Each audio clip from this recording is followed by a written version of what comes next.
Thank you very much. Well, hello and welcome to Friday Night with Jonathan Watson. Thanks, of course, last week to Pudsey Bear for keeping the seat figuratively warm for me. You know, last week Children in Need, they raised £13 million. Isn't that fantastic? That is, what a fantastic show. That's the BBC working as only it can. But can I just add, God, wasn't that a long night? Already, I think we've filled the show with enough entertainment, but no. Who else do we have for the folks at home tonight? Well, there's not much I can say about him that hasn't already been said. He was 1/4 of the most famous band in the world. 1/2 of one of the greatest songwriting partnerships in the world. Mick Jagger's on the show tonight, I can't believe it. He's a Sir and a rock legend. He is Sir Paul McCartney. Sir Paul McCartney. He looks great as well, doesn't he? He looks fantastic. Paul McCartney's Veggie, we know that. OK. And George Foreman is Mr. Foreman. I had a little tonic this week, thanks to one story which has dominated the news. Let's get this. Where's this story? This story was in the newspapers. I think you might know what I'm talking about. I'm talking about a brilliant piece of investigative journalism which was in the News of the World, entitled X-Rated Britain. What really turns us on? They asked people, how often do you have sex? Women said, 36% of women said daily. Ooh. Only 29% of men said daily. You can see why this caught my eye. Yeah. Is it always full sex? Women, 44% said no. 50% of men said yes, so obviously we're not agreeing on something. Have you ever faked an orgasm? Yes. Women, 53% said yes. 21% of men said yes. Have you ever faked an orgasm? No. You sure? Yes. I have. Have you? That Jonathan King can be a hard time.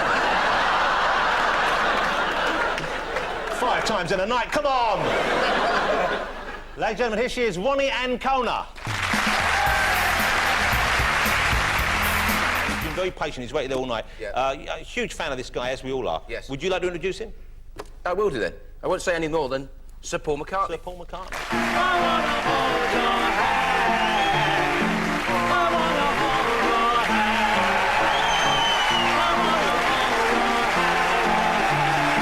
I wanna hold your hand. I wanna hold your hand. Wow. Shall I'll just call you Paul, is that all right? Well, just call me Paul, is that OK? Thanks for coming on, by the way. Sir, no, call me Sir. You should use that. You could probably get tables in restaurants by dropping that Sir bit. Yeah, you know? exactly. That would help you. Thanks for coming into... You know, I want to point something out here. We had Jennifer Lopez, she's in the building right now, and she made a huge list of demands. You know the only demand that Paul's people made, and it wasn't so much a demand as a gentle request, could we have a little fresh fruit in the room? And I'm sorry we didn't organise that. I'm really... No, but I got a bottle of scotch. Did you really? I actually got a bottle of scotch. Are you a boozer? You're not really drinking much, are you? Aren't I? I don't know. You don't puff the weed so much anymore either, do you? I don't at all, no. You used to, though, quite a lot, didn't you? I have been known to, yeah. But now, and why have you given that up? I have given it up because I don't want it anymore. I don't need it. Good. Because I'm pleased for you, because it's not a good thing to have in your life, and it promotes memory loss. It does, yeah. And I would hate for you to wake up one day and think you'd been in the Monkees. Well, exactly. Yeah, well, I was a boxer. And you've got a grill out, I believe. I was a boxer, I got a grill out. I want to tell you about this grill. It's the greatest. Portobello mushrooms, you put them on there.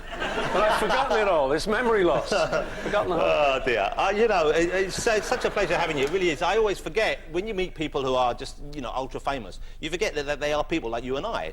And when I see you sitting here, you know, I've been reminded of that fact. Same thing with you. Well, you know? hardly, I don't think so, but... Just like a person.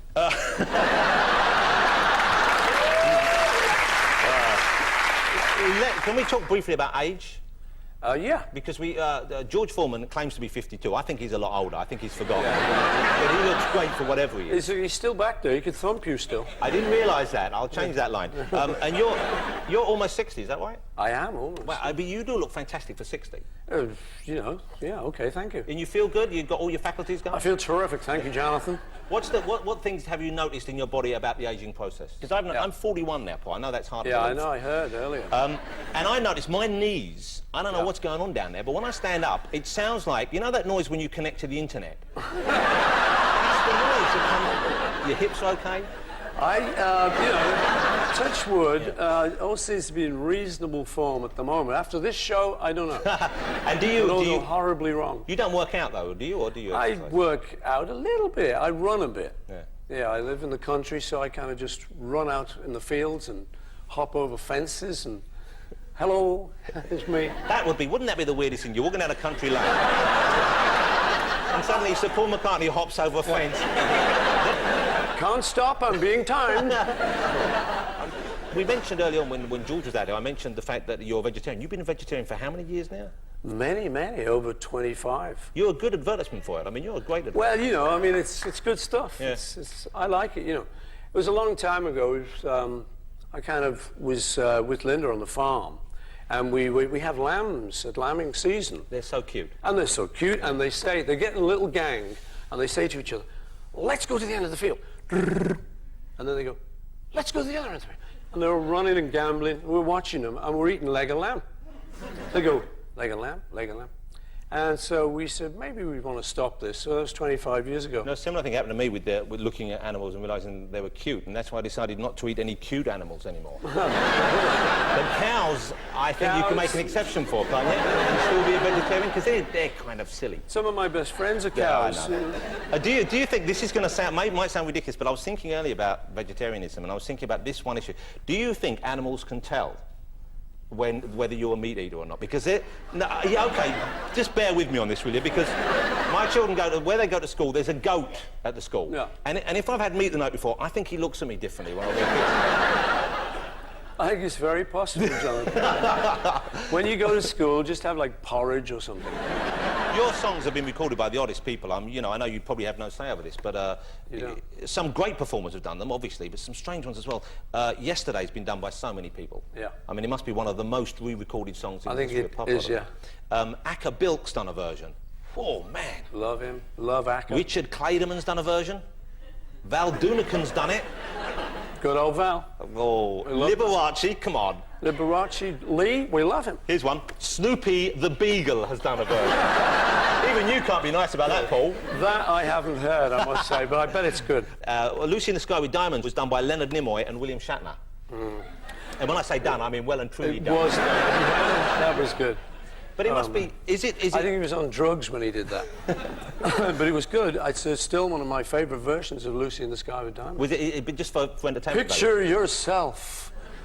Do you have favourite songs you recorded? This is a kind of a very obvious question, but I'm genuinely curious of whether you listen to your back catalogue.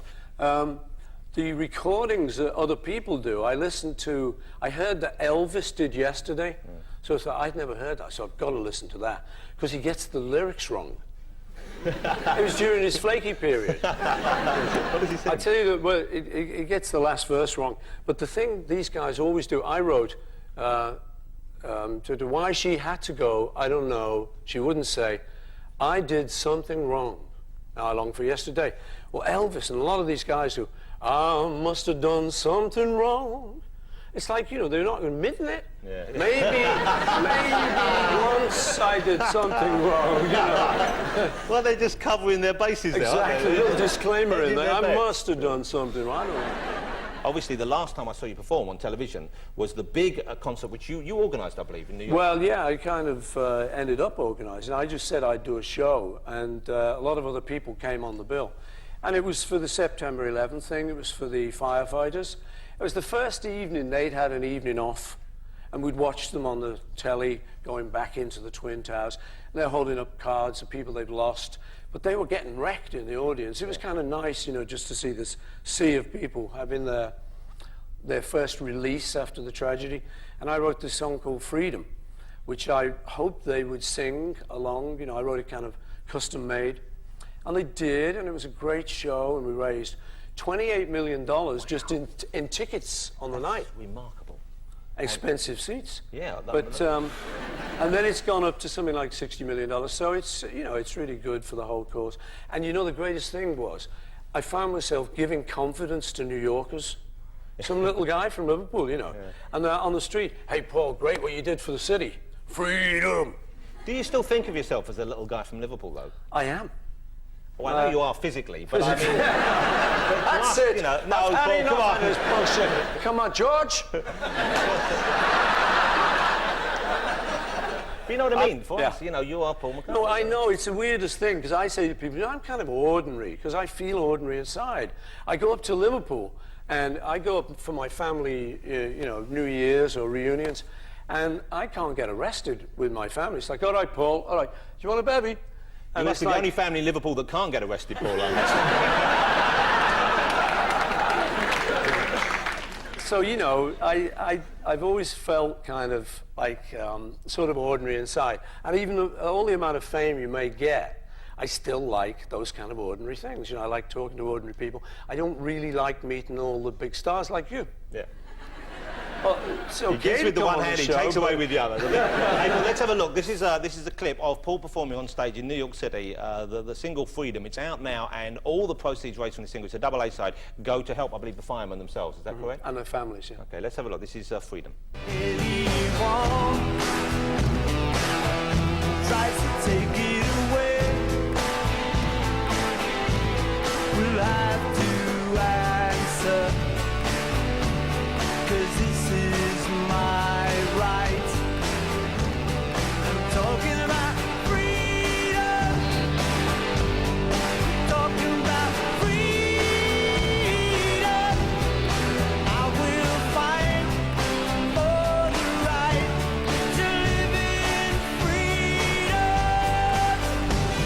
I'm talking about freedom. I'm talking about freedom. We will fight for the right to live in freedom.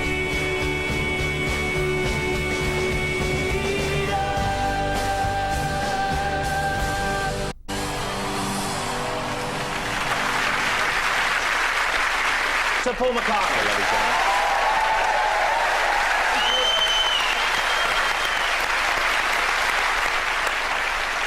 So there you are, Pudsey. George Foreman, Ronnie Ancona and Sir Paul McCartney. A great night's entertainment and not a single penny raised for charity. And mind you, Andy, I'll get the bucket, you get in the bear suit. Come on, we can do something. Good night, thanks for watching, everyone. See you around.